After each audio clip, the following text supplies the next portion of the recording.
Are you thinking about renting in one of America's most historic and vibrant cities? Well, you've come to the right place. What's up, guys? It's Riley Walters with eXp Realty, aka Real Estate Riley, and in today's video, we're gonna cover everything you need to know about renting in Boston. From the rental process and cost of living to neighborhoods, community features, events, entertainment, nightlife, and everything in between, and all the best places to see. So grab a cup of coffee and take out your notepad because we're about to break down Boston. All right, first things first, we're gonna talk about neighborhoods. Boston is a city of diverse neighborhoods, each with its own unique charm and character. Whether you're a young professional looking for a trendy spot or a family searching for a quiet suburban feel, Boston has it all. From the bustling streets of downtown Crossing to the historic brownstones of Beacon Hill and the vibrant nightlife of Allston, there's certainly no shortage when it comes to finding the perfect neighborhood to call home. Boston has over 20 neighborhoods, which include Back Bay, Beacon Hill, South End, North End, Fenway Kenmore, Downtown Crossing, Chinatown, South Boston, East Boston, West End, Charlestown, Jamaica Plain, Roxbury, Dorchester, Mattapan, Mission Hill, Allston, Brighton, Hyde Park, Rosendale, and West Roxbury. The median rent in all of Boston is roughly $3,300 per month. However, keep in mind this does vary neighborhood to neighborhood. There are some rentals that are cheaper and there are also some that are much more expensive. Now from this list, these are some of the most desirable areas based on proximity and amenities. Back Bay, Boston's prestigious neighborhood known for its elegant Victorian brownstones, upscale shopping along Newbury Street, and proximity to iconic landmarks like the Boston Public Garden and Fenway Park. Residents enjoy a wealth of cultural attractions, fine dining establishments, boutique shops, and outdoor recreational spaces. Beacon Hill, with its historic charm, cobblestone streets, and picturesque brownstones, Beacon Hill offers a quintessential Bostonian experience. Residents enjoy easy access to the scenic Boston Common and Public Garden, as well as a variety of boutique shops, cozy cafes, and acclaimed restaurants. This is also the highlight spot for the Boston sports team's championship parades, which make the legendary lap up Boylston and Tremont Street to Government Center. And also, where I made headlines for throwing a bomb the Gronk up on a pair of stilts. Yep. Definitely not your average real estate professional, but North End, Boston's historic Little Italy. The North End is beloved for its authentic Italian cuisine, charming narrow streets, and rich cultural heritage. Residents can dine at world-class restaurants, visit historic sites like the Paul Revere House and Old North Church, and enjoy waterfront views along the Boston Harbor Walk. Just a short half-a-mile walk from the Causeway Strip and the TD Garden, home of the Boston Celtics and the Boston Bruins, and also where the majority of concerts and other events take place in the city. South End. The South End is a vibrant and diverse neighborhood known for its Victorian row houses, trendy art galleries, and bustling restaurant scene. Residents can explore the Sawa Arts District, stroll along the scenic Southwest Corridor Park, and enjoy a wide range of cultural events and community festivals. Brookline. Often considered one of Boston's most desirable suburbs due to its leafy residential streets, top-ranked schools, and proximity to downtown Boston. Residents can explore charming neighborhoods like Coolidge Corner and Washington Square, as well as expansive green spaces like Lars Anderson Park and the Emerald Necklace Park System. There's no doubt why Tom Brady called this place home for so many years. Shit, I just lost a couple subscribers. Allston and Brighton. Located to the west of downtown Boston, these two adjacent neighborhoods are known for their large student population, affordable housing, and lively nightlife scene. East Boston. With the most stunning views of the city, this diverse waterfront community has relatively affordable housing options with easy access to downtown Boston via the MBTA Blue Line and just minutes from Boston Logan International Airport. Residents enjoy a vibrant cultural and culinary scene with ample outdoor recreation opportunities and a strong sense of community, making it an appealing choice for urban living. Lopresti Park is a recreational waterfront park with an outdoor field that overlooks the Boston skyline. Lewis Pier right next to it offers the best view of the city in the most stunning waterfront apartments. East Boston also has a hidden gem known as the Tall Ship, which is an actual ship with a bar and restaurant on it. And they also have a courtyard with food trucks seasonally open from April to October. At nighttime, you will enjoy the most spectacular view of the lit up Boston skyline. Guys, this place is awesome. I've been there so many times. It's beautiful. It's the best place in the whole city. Highly recommend going there, especially in the summertime. Last one.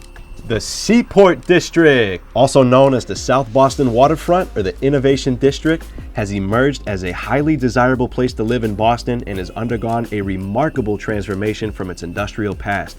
Guys, this place was a dump and nothing but parking lots and warehouses back in the day. The Seaport has been revitalized into a vibrant neighborhood with modern amenities, high-rise buildings, and a bustling waterfront scene.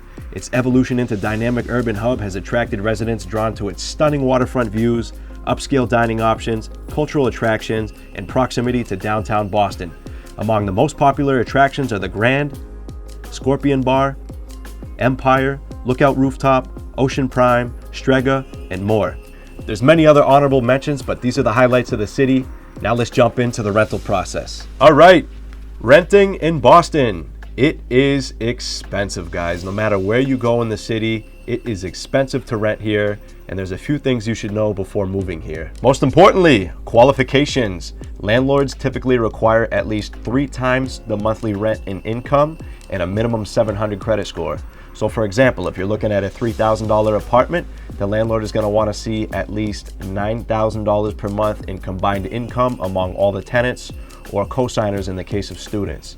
And some listing agents will only accept post-tax income. So in this case, it could even be a little bit more. Now, some landlords will have a low requirement of only 2.5 times the rent in monthly income, but generally it's 3 times the monthly rent in income. No exceptions. However, this does vary depending on location and the landlord's preference. Boston has a broker fee associated with rentals, and in most cases you can expect to pay first month, last month, security, and broker fee, plus any additional fees such as application fees, pet fees, move-in fees, and lock and key fees, depending on what the landlord requires. I know, it's ridiculous, but that's how it is in Boston. So for example, if you are renting an apartment for $2,500, in most cases you can expect to pay a minimum of $10,000 just to move in. However, this isn't always the case, and it varies brokerage to brokerage and landlord to landlord. Some commercial complexes will pay the broker fee in order to help the tenant move in, but it's not very common. So here's the typical process. The listing brokerage charges a 1-month broker fee to the tenant and then pays the tenant's agent half of that fee. So the fee's getting split 2 ways. Both the listing agent and the tenant's agent then have to share a percentage of that with their brokerage. So it's actually getting split 4 ways. Many people think brokerages are ripping people off, but we really actually don't make hardly anything off of rentals unless we are able to represent both sides of the transaction and collect the full fee. It's a lot of work with a little payout. Now, even if you locate a rental without a rental agent, you're still likely to pay that full month broker fee to the listing agency regardless. So you may as well leverage the free services of an experienced and knowledgeable agent in your desired area. Keep in mind, there are other sources where you can find rentals without an agent, such as Facebook Marketplace, Facebook groups, Craigslist, and other private groups. But the majority of all the inventory is held by real estate professionals. And another thing you want to keep in mind is you're more likely to run into scams and bad landlords by avoiding the professional process. So just be careful when doing this. A very important thing to know is that the majority of all leases in Boston begin on September 1st and end on August 31st. And this is largely in part to the massive demand of student housing within the city.